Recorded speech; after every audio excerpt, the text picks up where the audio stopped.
I'd like to thank you for joining me on this journey through the stars. If you enjoyed this lecture...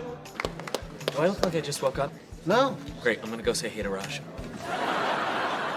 Amy and I have been having so much fun collaborating together. Well, you know what they say, you never collaborate as much as your first year of marriage. Nice to meet you. I'm Howard Wolowitz, engineer, husband, father, astronaut. Raj, you should have Howard join you for one of your shows. Oh, that might be fun. But it might be, but with 2 small children at home and a full-time job, I'm sure you're too busy. Hurry up, guys. The gift shop's closing, and Amy said I can get 1 big thing or 2 little things. So I'm gonna place this sensory isolation helmet on you for about 5 minutes. All you need to do is sit still and relax. Amy, are you busy? I've got a subject wired up for a sensory study. I'm smelling baby powder. That's just my husband. Still baby powder. Boy, he is annoying. Do any of those buttons shock him? Okay, let me just say one more thing. Lambda calculus. And if that wets your whistle, you know where to find me. Woo. You okay? You seem distracted. I'm just thinking about Raj. And I'm thinking about Chris Hemsworth. Let's go. Why wouldn't you want me to be in his planetarium show? And it's gone. Of course he wouldn't want you to. I mean, think about it. If you were him, would you want to share the stage with a sexy-ass astronaut? Who are we I'm talking back about? in it. Is that the Fourier transform extends to minus infinity in time. Hey, don't dumb this down for me. Sheldon, didn't see you there. What's up? Well, he was excited to talk science with Amy, but she was working late, so he decided to come over and share it with me. You can't go around boring other people's wives. Yeah. I already got a man for that. Trying to understand how the brain translates the 5 senses into biochemical information. I'd rather wait in line without my phone. Where are you going? That thing you were late for, one of us should really be there. I just want to let you know, I get why you don't want me to be a part of the planetarium show. Listen, I understand you being intimidated, but I can't help that I'm proud of being an astronaut. It's a big deal. So you have no reason to be scared of sharing the spotlight. Please. But I am not scared of sharing the spotlight with you. What's happening? I just stormed out for dramatic effect. I don't have anywhere to go. How much do you know about physics? I'm a physicist. Dr. Fowler and I have been working on a theory of super asymmetry. What do you want, Sheldon? Dr. Fowler has found herself distracted by the commitments in her own lab. This is physics research. Dr. Fowler's a neuroscientist. Let me assure you, we will not engage in workplace coitus. I must say, I do not enjoy our talks. Dr. Park, may I help you? What the hell are you doing in my lab?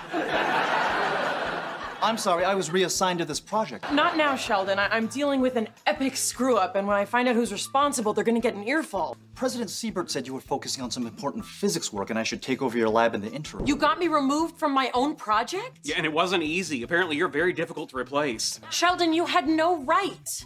I thought you said you were spread too thin. You said you wished you had more time to focus on our research. I thought I was helping. I mean, how would you feel if I let Leonard take over your super asymmetry project?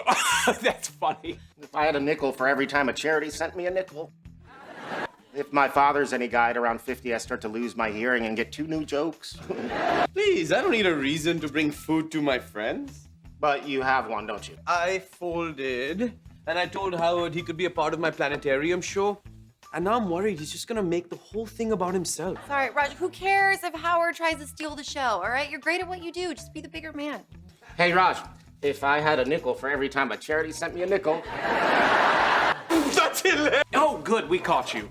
Yes, good. Fowler, I don't understand. Dr. Cooper assured me this is what you wanted. Can you believe this guy? Sheldon, this is your fault. Oh, sounds like the old lady's putting me in the doghouse tonight. So I can have my project back? I'm afraid it's not that simple. Why not? Well, in order to free up personnel... Wait, hey, don't go mans. When was the last time you saw Howard in his astronaut uniform? About a week ago. We do a little role-playing. What role do you play? Lonely Russian cosmonaut who is expert at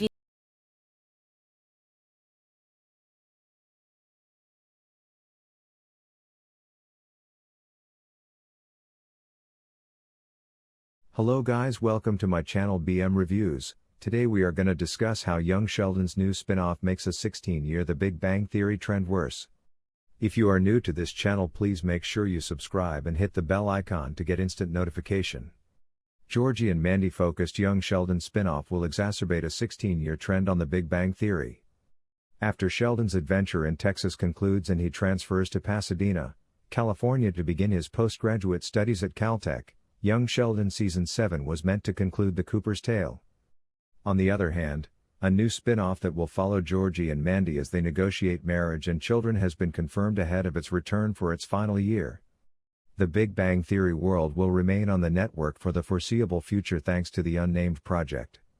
Since the next spin-off of The Big Bang Theory won't air until the 2024 to 2025 TV season, plot details are still unknown. This makes sense. Given that it originates from the Young Sheldon creative team, their first emphasis is finishing out Season 7 of Young Sheldon before devoting themselves entirely to the next series. Either way, the idea of Mandy and Georgie's program is rather obvious, and its parent project should help to establish it even more. Despite being very different from The Big Bang Theory, the new spin-off will have an effect on a downward trend that the nerd-focused comedy began in 2008, toward the conclusion of its debut season. Sheldon's twin sister Missy made her television debut in the Porkchop Indeterminacy, the 15th episode of The Big Bang Theory Season 1, marking her appearance as the second Cooper family member to appear on the program. The Pasadena group was taken aback by Missy's self-awareness and sociability in contrast to Sheldon. She would not return to The Big Bang Theory for 10 years, but even though she was only in Pasadena twice, her 2 visits were enough to establish her as a major player in Young Sheldon. Sadly, The Big Bang Theory's prequel spin-off was unable to capitalize on the intriguing character that the show had established.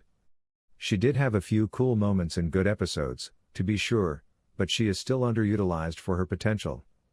When they developed her rebellious plot in Season 6 of the CBS family comedy, they even seemed to acknowledge that. It's encouraging that Missy seems to be getting fixed by Young Sheldon Season 7. That being said, with the little amount of time left in the program, it's unlikely that they can adequately make up for it. The Mandy and Georgie Young Sheldon spin-off has not yet had a formal casting announcement made, but early rumors indicate that it would center on them adjusting to parenting. Even though this is fantastic, it again puts Missy on the back burner when she should have been the show's main attraction with Georgie, emphasizing Sheldon's siblings. In any event, that would still assure that Mandy and baby Cece remain key parts of its story because of their links to Mary and George's eldest. It's unfortunate that Missy, given her narrative prospects, will most likely return as a supporting character even if she does wind up appearing in the series. That's it guys for this video. Please make sure you subscribe and hit the bell icon to get instant notification. Thanks for watching. Physics. And we are fortunate Howard Joel Wolowitz. Thank you, Raj. That was a really nice introduction. Most astronauts have to train their whole lives. I was just in the right place at the right time. You people need to know how impressive this man is. He helped launch the New Horizons space probe. He went to space in a Russian rocket. And I was scared for you, but also proud.